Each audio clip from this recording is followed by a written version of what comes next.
주보의 설교 보시면서 함께 하나님의 말씀 듣도록 하겠습니다. 배경을 먼저 조금 말씀드리면,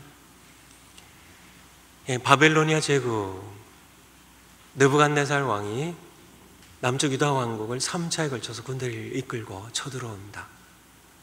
세 번 다 승리를 하죠. 첫 번째 쳐들어온 것은 주전입니다. BC, Before Christ, 605년에 1차 침입이고요. 2차 침입이 597년이에요.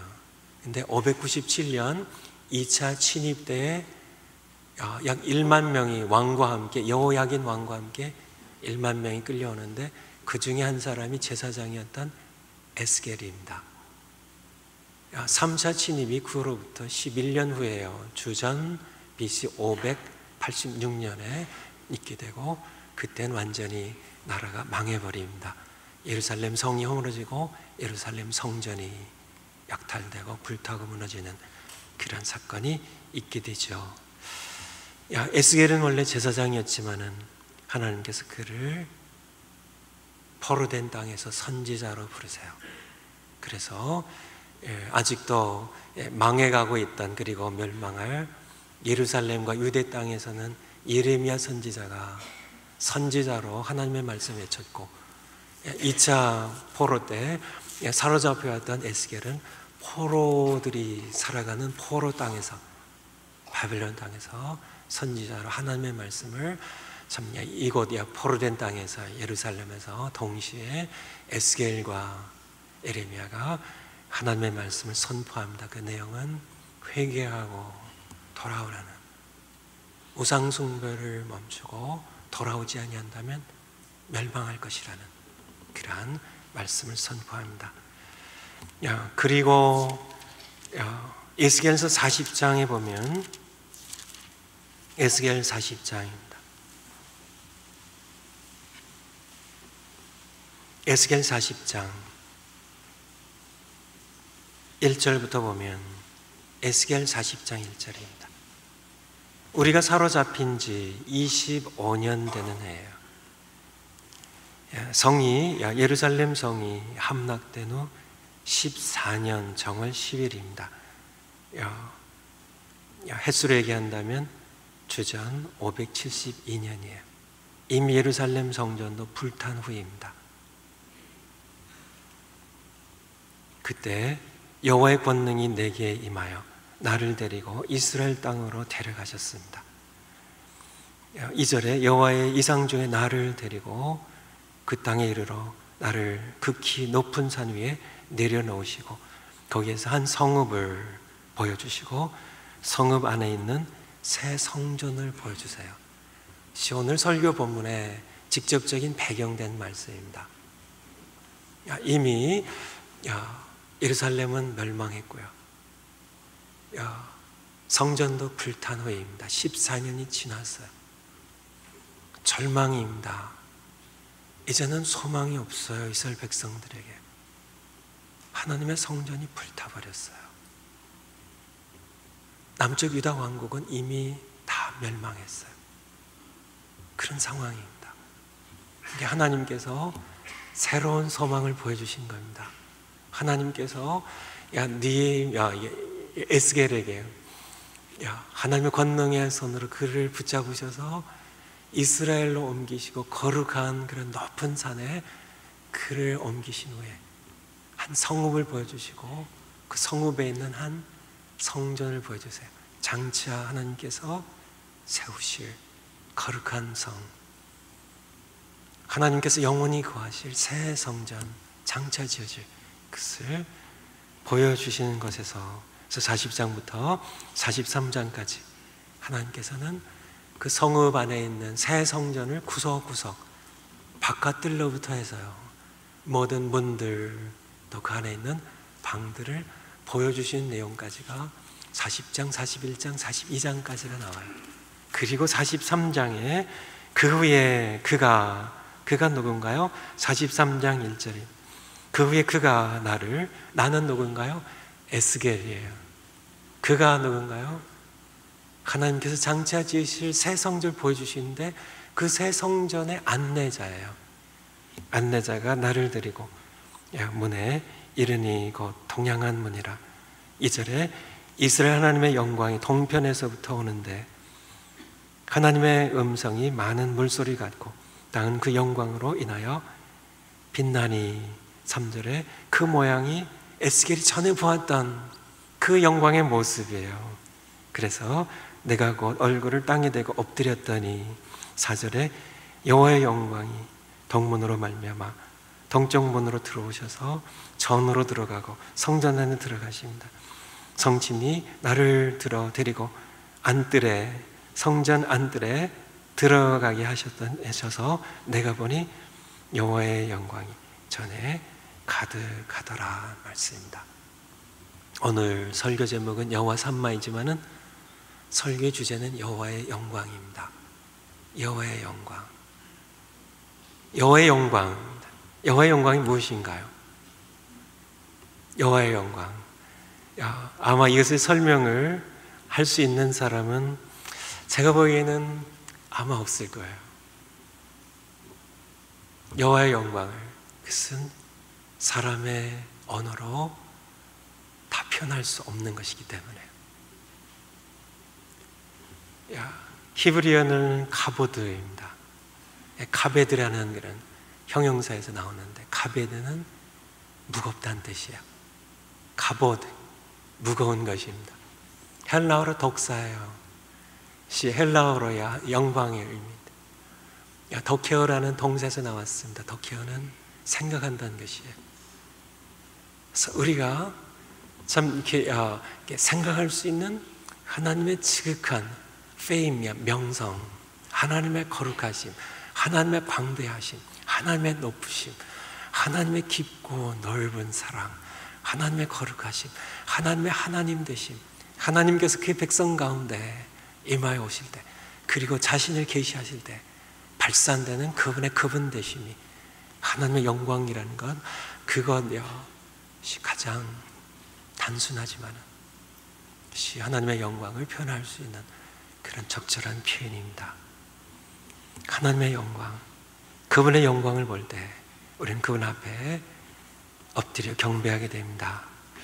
하나님의 영광의 모습을 성경에서 하나님께서는 그의 백성들에게 보여주시는데요, 출애굽기 19장, 20장 가운데도 하나님께서는 시내산에 강림하심으로 그 백성들에게 빽빽한 구름 가운데 흑암으로 자신의 영광을 가리우고, 왜냐하면 우리가 그 영광을 마주대할 수 있는 그런 능력이 없기 때문에. 출애굽기 33장에 보면 모세가 나에게 하나님의 영광을 좀 보여주십시오 요청했을 때 하나님께서 말씀하십니다. 내 얼굴을 보고 날 살 자가 없다고요. 그래서 모세를 바위 틈 사이에 숨기고 그의 선하심이 지나간다고요. 하나님의 영광의 한 모습을 지나가게 하시고 그 등 뒤를, 영광의 뒷자락 끝을 조금 보게 하시죠. 그런 하나님의 영광입니다. 성경 장절은 거기 있는데요, 출애굽기 40장 한번 보겠습니다. 출애굽기 40장, 창세기 뒤에 출애굽기 40장, 하나님의 영광.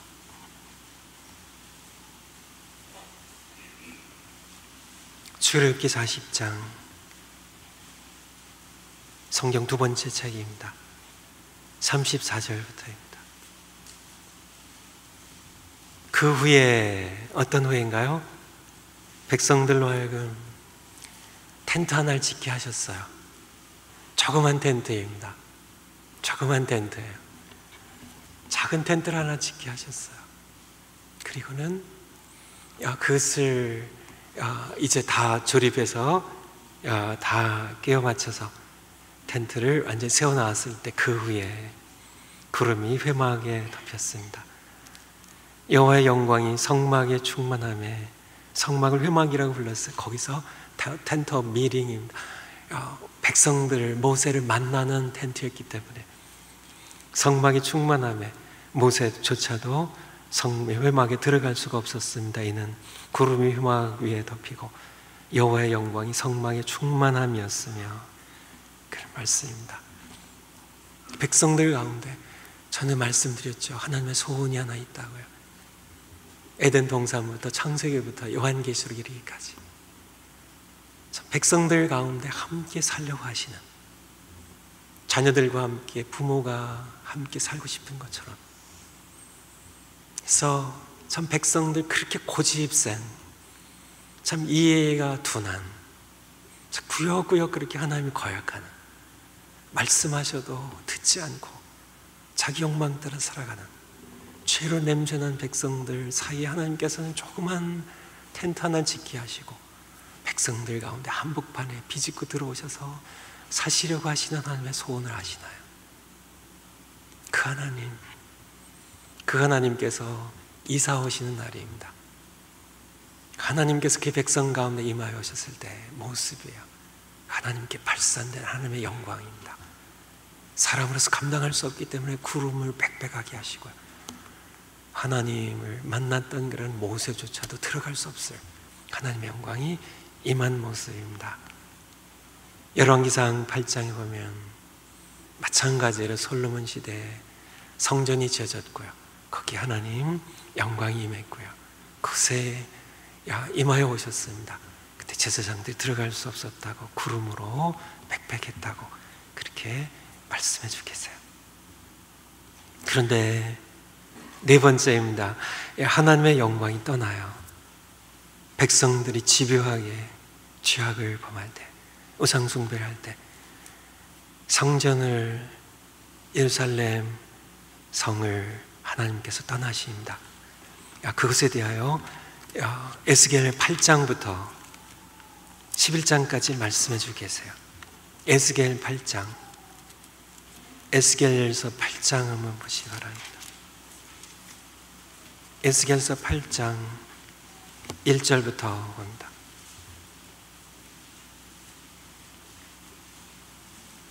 예, 1159년 혹은 1160년에 있겠습니다. 8장 1절, 에스겔 8장 1절입니다. 제6년 6월 5일에 에스겔과 함께 사람들이 포로로 사로잡혀 온 지 6년째 되는 해 6월 5일에 나는 집에 앉았고 유다 장로들은 내 집에 포로지에 있었습니다. 그때 주 여호와의 권능이 거기서 내게 임하기로 내가 보니 불같은 형상이 있었고요, 그 허리 이하는 모양은 불같고 허리 이상 광채가 나서 단쇠 같은데 3절 그가 손 같은 것을 펴서 내 머리털 한숨을 잡으며 주의 신이 나를 들어 천지 사이로 올리시고, 하나님께서 그를 들어 올리셔서 하나님의 이상 가운데 나를 이끌어 예루살렘으로, 바벨론 땅에서 예루살렘으로 옮겨가십니다. 가서 안뜰로 들어가는 북창문에 이르시니, 성전 안뜰로 들어가는 북쪽을 향한 문에 이르시니 거기는 투기의 우상곳, 투기를 격발케 하는 우상의 자리가 있는 곳이라. 안뜰입니다. 북향문이에요. 하나님의 질투를 유발시키는 절대적인 그런 좀 불같은 강렬한 배타적인 사랑으로 그의 백성을 사랑하시는, 참 죽음보다 큰 사랑으로 사랑하시는, 하나님의 질투를 격발시키는 우상 숭배가 성전에 제6년입니다. 제6년이면 아직 예루살렘의 성전이 무너지지 않은 때예요. 바벨론 제국의 3차 침입이 아직 이루어지기 전입니다. 하나님께서 에스겔로 하여금 예루살렘 성전이 불타기 전에 예루살렘 성전의 모습을 보여주는 겁니다. 하나님께 예배드려야 할 거룩한 성전에 우상을 숭배한 것들이 가득했음을 5절 끝에 제단문 어기 북편에 그 투기의 우상이 있더라, 그런 말씀이 계속이에요. 그런 말씀도 10절에 보면 내가 들어가 보니 각양곤충과 가증한 짐승과 이스라엘 족속의 모든 우상을 그 사면벽에 그렸고, 벽의 우상들의 모습들, 부정한 그런 곤충과 짐승들의 모습들 전부 우상과 이방신을 섬기는 그러한 이방인들 섬기는 그러한 짐승과 곤충들의 모습들이죠. 그러한 모습들 계속 말씀하고 계세요. 15절에 보면 그가 또 내게 이르시되 인자야 네가 그것을 보았느냐 너는 또 이보다 더 큰 가증한 일을 보리라 하시더라 하면서 또 안쪽으로 인도하시는데 16절에 보니까 그가 또 나를 데리고 성전의 전 안뜰에 들어가시기로 보니 여호와의 전 문 앞 현관과 제단 사이에 약 25인이 여호와의 전을 등지고 낯을 동으로 향하여 동방 태양을 경배하더라. 태양신을 경배하는, 어디서요? 여호와의 전의 안뜰에서요. 하나님을 등지고요. 그러한 모습들 하나님께서 보시며 9장에서는 백성들을 내가 사육한다는 그러한 말씀, 10장에 보면 에스겔서 10장입니다. 에스겔서 10장은 통탄할 슬픔의 이야기예요. 하나님의 이별 이야기입니다. 10장 3절을 보면 그 사람이 들어갈 때 그룹들은 성전 우편에 섰고 구름은 안뜰에 가득하며, 하나님의 영광이 임재의 모습 구름. 4절에 여호와의 영광이 구름에서 올라 성전 문지방에 임하니, 이제 하나님의 법궤 언약궤 속죄소에 있던 하나님의 영광이 이제 그를 옹유하는 그룹 천사들과 함께 성전 문지방으로 옮겨갑니다. 구름이 성전에 가득하며 여호와의 영화로운 광채가 들에 가득하였고, 10장 18절입니다.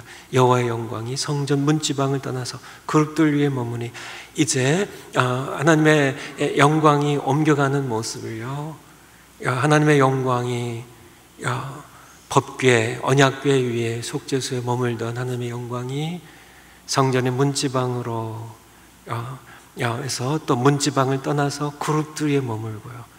그래서 19절에 그룹들이 천사들의 옹의를 받고 내 목전에서 에스겔이 보는 앞에서 땅에서 올라가는데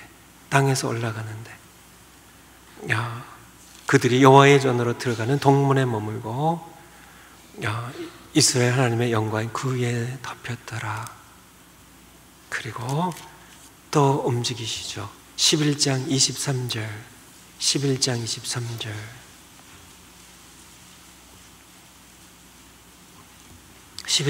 23절 같이 한번 읽겠습니다. 시작. 여호와의 영광이 성읍 중에서부터 올라가서 성읍 동편산에 머물고, 속죄소서요, 우리 지성소에서 동편 문지방에 다시 올라가셔서 동쪽 문 위에, 그리고 다시 동쪽에 있는 동편산에, 성읍 동편산에 하나님의 떠나시는 장면이에요. 그렇게 백성 가운데 함께 사시려고 했던 하나님, 그렇게 백성들, 고집스럽고 범죄한 백성들, 말씀 들어도 깨닫지 못한 백성들, 그렇게 부지런히 선지자를 보냈지만은 꾸역꾸역 하나님 앞에 경배도 드리고 하나님 앞에 무수한 제물도 드리고 예배한다고 하면서 여전히 우상을 숭배하고 성전에 우상들 갖다 놓고 숭배하고 했던 그들의 죄악에 견디지 못하시고, 돌아오지 아니한 그들의 우상 숭배에 견디지 못하시고, 8장에 보았던 것처럼 다 보게 하시고요, 에스겔로 보라고요. 참 성전 안드레까지 태양신을 섬기고 여러 우상들을 그려놓고 만들어놓고 절하고 숭배하는 그런 모습을 보이시고, 10장에 오셔서 이제 참 동편문을 잠시 머무시고요, 참 이별 아쉬워하시는 하나님의 맺어지는 마음, 그렇게 함께 살기 원하셨는데 떠나신 하나님의 아픔, 동편문에 잠시 머무셨다가 떠나가시는 동편산으로 떠나가시고 떠나신 하나님의 마음을 여러분들이 에스겔서를 읽어가시면서 이해하셨으면 좋겠어요. 한 10분의 1이 아니라 10만 분의 1이라도 하나님의 그 아픈 마음을, 떠나가신 마음, 에스겔로 하여금 그것을 보게 하시고 증인이 되어서 기록하게 하셨습니다. 떠나가신 하나님, 하지만 그것이 떠나간 것은 이제 예루살렘의 멸망을 의미했습니다. 하나님께서 떠나가셨습니다. 이제는 예루살렘 성이 평화의 성이 아닙니다. 하나님의 시온성이 아닙니다. 성전이 여전히 번제단에 남아있을 거고요, 여전히 거기에 법궤에 놓여 있었겠지만은 하나님의 영광이 떠난 그러한 성전은 성전이 아닙니다. 하나님의 영광이, 하나님의 임재가 떠난 곳이기 때문에요. 어떤 개척교회가 창립 예배를 드립니다. 저도 여러 번 참여했었는데 정말 많은 것들이 필요해요. 개척교회를 하면요. 한국에서도 많이 참여를 했었고 미국에서도 하는데, 지하실에서 한국에 어떤 그러한 미국 예배당을 빌려서 하기도 하고, 너무나 많은 것들이 필요해요. 개척교회를 하면 지하 상가에, 아니면 이렇게 3층에 이렇게 5층에 피아노도 필요합니다. 시계도 필요해요. 설교하는 강단도 필요해요. 의자도 필요해요. 다 필요하겠지만 가장 필요한 것은 그것이 아니라는 겁니다. 피아노가 없으면 어때요? 우리가 찬양 못 드리나요? 의자 없으면 어때요? 서서 예배드리고 우리가 무릎 꿇고 예배드릴 수 있잖아요. 참 강단이 없으면 사과 깃장 놓고 하나님의 말씀이 선포되지 않나요? 그것이 아니라 개척교회 가장 필요한 것은 하나님의 영광의 임재입니다. 하나님이 계시지 아니한다면요, 피아노가 아무리 좋다 할지라도, 강단이 아무리 크고 화려하다 할지라도요, 방송시설이 아무리 좋다 할지라도 그것은 교회가 교회 될 수 없고 성전이 성전 될 수 없는 것입니다. 하나님께서 예스겔로 하여금 새 성전을 보여주세요. 새 성전을 보여주시는데요, 40장부터 새 성전을 보여주세요. 바깥들부터 보여주십니다. 바깥들로부터 들어오는 동서남북의 문들을 보여주세요. 안들도 보여주세요. 방들도 보여주세요. 다 갖춰져 있습니다. 그렇지만 한 가지 부족한 것이 있었어요. 그것이 무엇일까요? 하나님의 영광의 임재였어요. 떠나셨던 하나님의 영광의 임재. 바로 오늘 설교의 본문입니다. 43장에 그 후에 그가 나를 데리고, 그 후에요, 새 성전 장차 지어질 성전을 다 보여주신 후에요, 구속구역 다 보여주신 후에 그 후에 그가 나를 데리고 문에 이르니 그 동양한 문이라. 이스라엘 하나님의 영광이 동편에서부터 오는데 하나님의 음성이 들리는데 많은 물소리 같고 땅은 그의 영광으로 인하여 눈부시게 빛이 났습니다. 4절에 보니까 여호와의 영광이 동무로 말미암아 전으로 들어가고 떠났던 하나님의 영광입니다. 백성들의 범죄로 말미암아 하나님의 영광이 다시 돌아올 때 에스겔의 가슴 떨리는 그런 감격을 우리가 느끼셔야 돼요. 하나님의 영광이 동무로 말미암아 떠났네요. 동무로 떠나셨는데요, 동무로 다시 전으로 들어오세요. 성전으로 들어오세요. 5절에 성령 성신이 나를 들어드리고 안뜰로 들어가시기로 내가 보니 여호와의 영광이 전에 가득하더라는, 다시 여호와의 영광이 전에 가득한.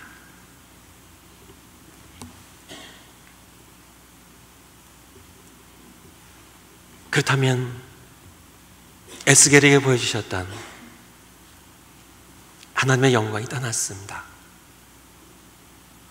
하나님의 영광이 떠난 것은 이제 성전이 더 이상 보존될 필요가 없는 것이죠. 성전도 약탈당하고 불타버립니다. 더 이상 성읍이 필요가 없습니다. 하나님이 떠나셨으니까요. 하나님의 영광이 떠난 겁니다. 그래서 드디어 멸망당합니다. 그리고 에스겔에게 보여주세요. 장차 새 성읍이 지어질 것이고 그 새 성읍에 새 성전이 지어질 것인데, 에스겔에게 보여주신 것처럼 그렇게 동문으로 하나님의 영광이 다시 돌아올 것을 에스겔에게 희망으로 보여주십니다. 그렇다면 언제 하나님의 영광이 돌아왔을까 하는 것이죠. 에스겔은 보지 못하고 죽었습니다. 새 성전도 보지 못했어요. 새 성읍의 건설도 보지 못했습니다. 하지만 그는 보고서 그것을 성경에 기록했어요. 장차 새 성전을 그게 보여주신 대로 지어놓으실 것이고요, 하지만 서성전이 다 지어졌다 할지라도 거기 하나님의 영광이 없다면 그것은 성전이 성전될 수 없는데, 하나님의 영광이 다시 그의 백성 가운데 돌아와서 그가 거처를 정하시고 우리와 함께 살아갈 것을, 그것이 어떻게 이루어졌는지, 그것이 바로 두 번째 큰 날락의 마지막 부분입니다. 더 낫던 하나님의 영광은 역사 속에서 어떻게 돌아왔는가? 어떻게 돌아왔는가? 어떻게 돌아왔을까요? 첫 번째, 성령신입니다. 요한복음 1장 14절, 말씀 육신이 되어 우리 가운데 거하심에, 말씀 육신이 되어, 말씀 누구신가? 하나님의 아들, 그분이 말씀이 육신이 되어 우리 가운데 거하심에, 우리 가운데 드웰링 플레이스를요, 우리 가운데 거처를, 우리 가운데 거하심에, 우리가 그의 영광을 보니 아버지의 독생자의 영광이요,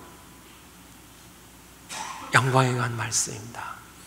아버지의 독생자 영광, 하나님의 영광이 우리 가운데 거하였음을요, 찾아오셨음을, 말씀 육신이 되어 성령신으로 우리 가운데 찾아오신, 우리가 그의 영광을 보니, 그의 영광을 보았더니요, 하나님의 독생자 동생하신 하나님의 영광이었고 은혜와 진리가 충만하다고. 드디어 하나님의 영광이 우리 가운데 떠났던 영광입니다. 거짓스럽게 죄악 가운데 머물렀기 때문에 떠났던 하나님의 영광이 다시 우리 가운데 찾아온 사건이에요. 그분은 우리 가운데 살기 원하시기 때문에요. 그분의 이름은 임마누엘입니다.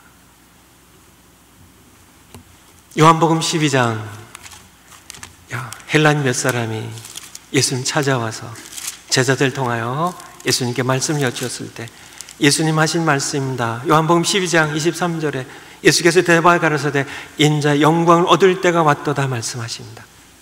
인자 영광을 얻을 때가 왔도다고요.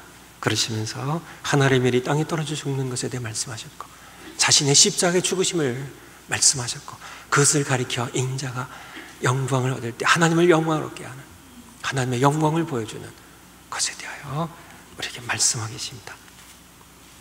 요한복음 2장에 보면 유대인들의 유월절에 예수님께서는 예루살렘 올라가십니다. 성전을 들어가시죠. 성전에서 장사하는 무리들, 성전에서 장사하는 무리들, 그들의 상을 뒤집어 엎으시고 그들을 내어쫓으면서 그렇게 성전을 청결하셨을 때 유대인들의 지도자들가 묻습니다. 당신이 이런 일을 하는데 정말 당신이 이런 일을 할 수 있는 하나님의 보내심을 받은, 그래서 성전을 청결하는 그러한 표징을 우리에게 보여달라고요. 예수님 말씀하십니다. 이 성전을 허물라고요. 내가 3일 만에 일으키리라고요. 유대인들이 대답합니다. 이 성전 46년 동안 지어졌거늘 당신이 어떻게 3일 만에 다시 세우겠다고요. 그때 예수님 이어지는 말씀, 이것은 그 성전은 사람이 손으로 지은 그런 성전이 아니라 예수님의 몸 육체를 가리킨 것임을, 예수님의 십자가의 죽으심과 부활을 가리킨 것임을 이어진 말씀으로 제자들이 예수님 부활하신 후에 예수님이 하신 말씀을 깨닫게 되었다고 성경 우리에게 말씀해 주고 계세요. 예수님 자신이 하나님의 영광에 충만한 성전으로 이 땅에 우리를 찾아오신 겁니다. 우리 가운데 함께 사시기 위해서요. 우리는 하나님의 영광으로 예수님이 땅에 찾아오신 시대를 살아갑니다. 우리가 기억해야 할 것이 있어요. 여러분, 하나님의 영광을 보며 살아가고 계신가요? 세 번째 단락의 말씀입니다. 내게 이르시되 인자야, 이는 내 보좌에 쳐서 내 발을 두는 쳐서 내가 이스라엘 족속 가운데 영원히 거할 곳이라. 새 성전입니다. 새 성읍, 새 성전, 내 보좌라고 하나님 거기에 앉으셔서 통치하실 그러한 성읍이고 성전이고 내 발을 두는 것이고, 내 발을 두는 것 하나님의 안식처라는 성경적 표현입니다. 내가 이스라엘 족속 가운데 영원히 거할 처소라고 거할 것이라고요. 하나님께서 우리 가운데 찾아오셨어요. 우리 가운데 영원히 거하십니다. 임마누엘 하나님으로 내가 세상 끝날까지 너희와 함께 있으리라고요. 내가 문 밖에 서서 두드리노니 너희 내 음성을 듣고 내 문을 열면 내가 그에게로 들어가 그로 더불어 살리라고요. 그로 더불어 먹고 그는 나로 더불어 먹으리라고요. 고린도전서 3장 16절에 너희가 하나님의 성전인 것과 하나님의 성령이 너희 안에 거하신 것을 알지 못하느냐. 우리 안에 영원히 거하시겠다고 말씀하시고 찾아오신 하나님, 제가 여러분에게 묻고 싶은 질문은요, 여러분은 하나님의 임재를 경험하고 계시냐는 겁니다.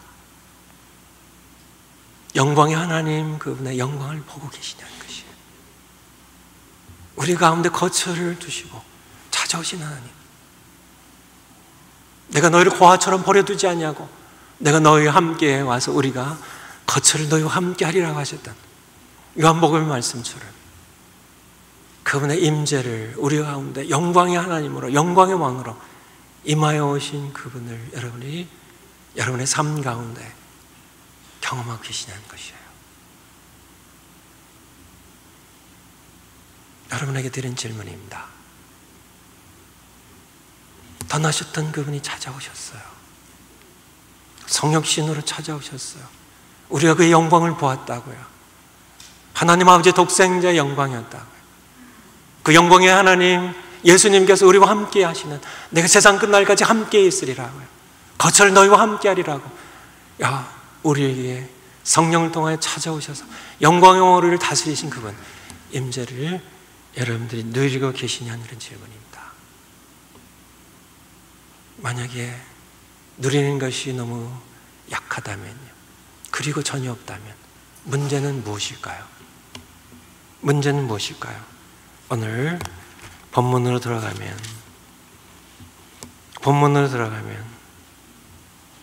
9절만 보겠습니다. 이제는 그들이 그 음란과 그 왕들의 시체를 내게서 멀리 제하여 버려야 할 것이라. 그리하면 내가 영원토록 그들의 가운데 거하리라는, 하나님의 영광의 동문을 통하여 성읍으로 그리고 성전 안에 들어오셨어요. 그리고 하신 말씀입니다. 시바로 내가 거할 내 보좌에 처서고 내 발을 들 내 한식처고 내 백성들과 영원히 거할 그런 곳이라고요. 내가 영원토록 그들과 가운데 거하리라고요. 근데 무엇이 필요한가요? 그리하면 조건을 다세요. 음란을 버리고 그 왕들의 시체를 내게서 멀리 지어야 버려야 할 것이라고요. 하나님이 요구하신 것은 거룩한 삶입니다. 음란을 버리고요, 왕들의 시체들, 죽은 것들, 죽은 우상들, 이런 모든 것들을 지하여 버릴 것을요 하나님께서는 말씀하고 계신 겁니다. 여러분들이 하나님의 영광의 임재를 경험하려면, 나와 함께 하신 하나님 경험하려면 하나님께서 요구하신 것은 거룩이에요. 거룩하셔야 됩니다. 거룩하시지 아니하신다면 8절에 있는 것처럼 그들이 참 그렇게 부정하게 사는 삶의 문설주를 내 문설주 곁에 두고 그들이 잠의 담을 내 담과 함께 두며 겨우 나와 그들 사이에 겨우 담 하나 막히겠냐, 그 담 너머에는 우상을 숭배하는 그러한 삶을 살면서 그렇게는 되지 않겠다는 겁니다. 음란을 버리고 우상을 무너뜨리지 않으면, 그것을 무너뜨려야, 제어버려야, 그리하여야 내가 영원토록 그들과 함께 거리라는 그분의 영광을, 그분의 임재를 경험하기 위해서 필요한 것, 바로 거룩한 삶입니다. 제 숙제입니다. 하나님은 거룩하시다. 그러므로 우리로 거룩해야 합니다.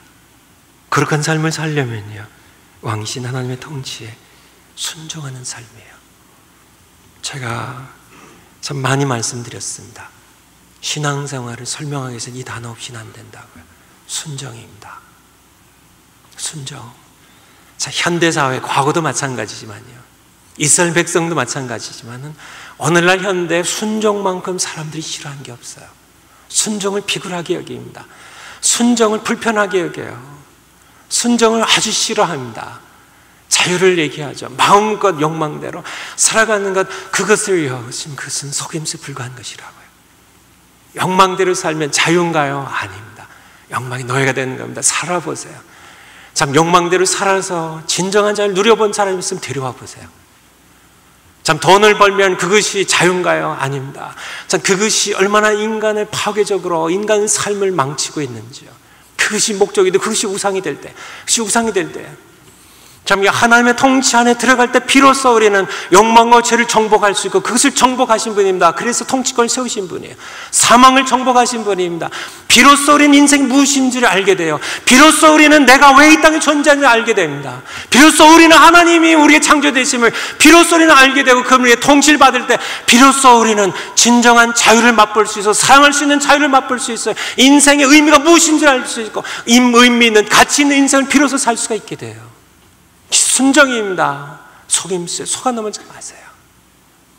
욕망이라는 바벨탑을 무너뜨리기 싫어서요. 참 쾌락과 돈을 우상 숭배하듯이 그렇게 섬기는 이 사회 가운데 그것을 무너뜨리기 싫어서요. 여전히 이스라엘 백성들처럼 그들도 경배하러 하나님 앞에 나왔습니다.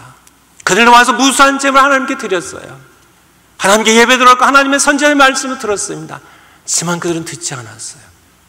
그것은 하나님을 무겁게 하고 하나님을 견디기 힘들게 하는 그러한 예배에 불과했습니다. 끊임없이 듣지 아니하는, 여러분 어떤가요? 끊임없이 듣지 않는, 듣는 것 같은데 듣지 않는, 여전히 우상을 포기하고 싶지 않은, 돈을 포기하지 않은, 욕망을 포기하고 싶지 않은, 그런 끊임없이 듣긴 듣지만은 결단을 내리고 결단에 순종의 대가를 치르기를 싫어하는, 여전히 우상 숭배를, 마음에 여전히 우상을 모시고 있는 그런 삶, 그러한 모습의 반복이 아니신지요? 그렇다면 여러분은 하나님의 영광을 볼 수가 없어요. 하나님의 영광의 임재를 여러분은 맛볼 수가 없습니다. 하나님과의 그 다정다감한 그러한 교제는 여러분이 꿈을 꿀 수가 없습니다. 그리하여야 내가 그들 가운데 영원히 거할 것이라고요. 내가 그들과 함께 살 것이라고요. 우리가 성전에 잘 갖췄습니다. 건물로서의 성전입니다. 우리가 믿는 자로서 우리가 하나님과 하신 성전입니다. 다 갖췄습니다. 많은 것들을 갖췄어요. 하지만은 하나님의 영광이 떠난다면 성전이 성전이 아니고 교회가 아니라는 사실을, 그렇게 하나님께서 그의 백성들 가운데 거하길 원하셔서 마침내 그의 아들 보내십니다. 우리 가운데 거하시려고요. 우리 가운데 그가 거하시려고요. 그렇게 고집스러운, 그렇게 욕망을 따라가는 그런 백성들 사이에 찾아오셔서 다시금 그의 성전을, 그의 교회를 세우셨는데 우리가 그의 성전입니다. 우리 가운데 여전히 우상 숭배가 있다면, 하나님께서 다시금 슬퍼하신다면, 이것이 바로 오늘날의 모습이 아닌지. 제가 책 한 권 갖고 왔습니다. 책 제목이 두려운 영광이에요. 두려운 영광.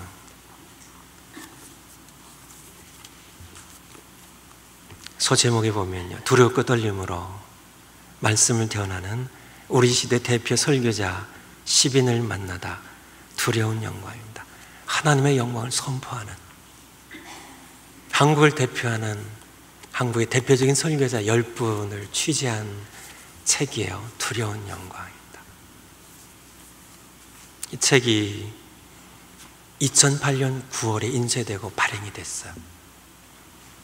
그러니까 2012년 8월이니까 지금이 약 4년 전에 이렇게 쓰여진, 발행된 그런 책입니다. 여기에 나와 있는 10분의 설교자 가운데 여러분들이 대부분 이름을 대면 알 수 있는 분들입니다. 사진들 있고. 이 4년 사이에 두 분은 세상을 떠나서 하나님 곁으로 가셨습니다. 이 4년 사이에 제가 알기에 세 분은 은퇴를 하셔서 목회 현장, 설교의 강단이 현장에서 떠나셨습니다. 한 분은 교회 재정을 누가 옳고 그런지 잘 모르겠어요. 어쨌든 교회 안에 성도들에 의해서 고소를 당하고 세상 법정에 세워지고 결국은 재판 결과로 지금 감옥에 한 분은 가 계세요. 한 분은 교회에 다툼이 일어나서요, 결국은 그 교회를 사임하고 나오셔서 교회를 나누어서 새로운 교회를 한 번 세우셨습니다. 다른 한 분은 성추문을 일으키고요, 그리고 사임을 하고 지금 참 그런 성추문 그런 스러 이렇게 교회를 사임한 지 얼마 되지 않았는데 다시 교회를 세우신다고 하시는 그런 가운데 있는 분입니다.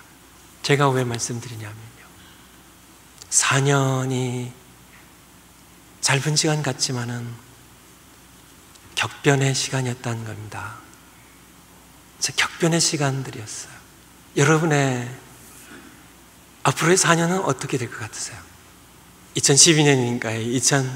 2016년에 4년 동안 대표적인 하나님의 영광을 선포하는 참 영광스러운 설교자에서 참 주목받던 대표적인 그런 설교자들이 어떤 사람은 추락해서 감옥에 가 있고요, 성춤을 일으키고 하나님의 이름 더럽히며 참 영광스럽게 하나님 나라에 소천하기도 하시고요, 부르심 받고 가시기도 하시고요.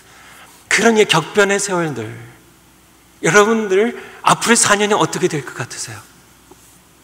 어떤 삶을 살아가기 원하시는지요? 여러분은 거룩하셔야 돼요. 여러분이 하나님의 구원받은 백성이라면, 정말 그분의 영광을 맛보며 영광의 하나님 모시고 이 세상을 담대하게 이기며 살아간다면, 원하신다면, 주님 요구하신 것은 그리하면 내 백성이 음란한 것을 버리고 죽은 모든 것들, 우상들, 헛된 것들을 버리고요, 정말 내가 영광의 하나님을 그들의 창조자임을 알고 나를 진정으로 섬긴다면, 그리하면 내가 그들과 함께 영원히 살아가겠다고요. 그분을 모시고 살아가는 삶을 살기 원하시나요? 여러분들 교회에 출석하는 것, 그것이 예수님 믿는 거 아닙니다. 예배 주일 되면 꼬박꼬박 예배 드리는 것, 심지어는 여러분의 소득의 11조를 드린다 할지라도, 여러분들이 세례를 받는다 할지라도, 입교를 한다 할지라도, 찬양대가 되고 집사님 되고 권사님 되고 장로님 되고 심지어 목사님 된다 할지라도, 목사님 된다 할지라도 겨우 4년 만입니다. 4년 만에 하나님의 이름을 더럽히는 추락한 목사 될 수 있다는 겁니다. 하나님께서 요구하시는 겁니다. 그리하면, 음란을 버리고 거룩하면, 내가 거룩한 너도 거룩하라고요. 하나님 요구하시는 건 거룩한 겁니다. 성경 장절 거기에 적어놨어요. 여러분, 거룩한 삶을 살기로, 거룩한 삶을 살려면 어떻게 할까요? 하나님의 말씀에 통치에 순종한 삶입니다. 순종하면 우리는 부정한 것들을 이길 수가 있어요. 다면 하나님의 통치는 무엇인가요? 그의 계명에 가장 중요한 것, 바로 서로 사랑하는 겁니다. 사랑하되 어떻게 사랑하는 건가요? 요한복음 14장 15장 12절에 보면, 나의 계명은 내가 너희를 사랑한 것 같이 너희가 서로 사랑한 것이라고요. 서로 사랑한 것인데 우리의 사랑으로 사랑한 것이 아니라 예수님의 사랑으로, 내가 너희를 사랑한 것 같이 예수님의 사랑으로 사랑하는 겁니다. 부부간에 예수님의 사랑으로 사랑하세요. 배워가세요. 순종입니다. 그분이 통치하실 겁니다. 교회에서 예수님의 사랑으로 사랑하세요. 그래야 우리는 거룩한 삶을 살아갈 수 있게 돼요. 마음에 미움이 있나요? 미움을 몰아내세요. 안 됩니다. 미움을 이길 수가 없어요. 하나님의 통치가 있을 때 그분의 사랑이 우리의 미움을 몰아내요. 그분의 사랑으로 용서하세요. 그분의 사랑으로 배고픈 사람이 있나요? 선교지에 죽어가는 사람들이 있나요? 하나님 내게 주신 걸 아낌없이요, 그분의 것입니다. 그분께로부터 온 겁니다. 베풀 수 있는 그분이 공급하실 겁니다.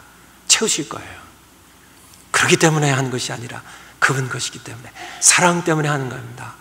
사랑 때문에 먹일 수 있는, 내가 너를 사랑한 것처럼, 십자가에서 모든 것을 내어준 것처럼 너희도 서로 사랑하라고요.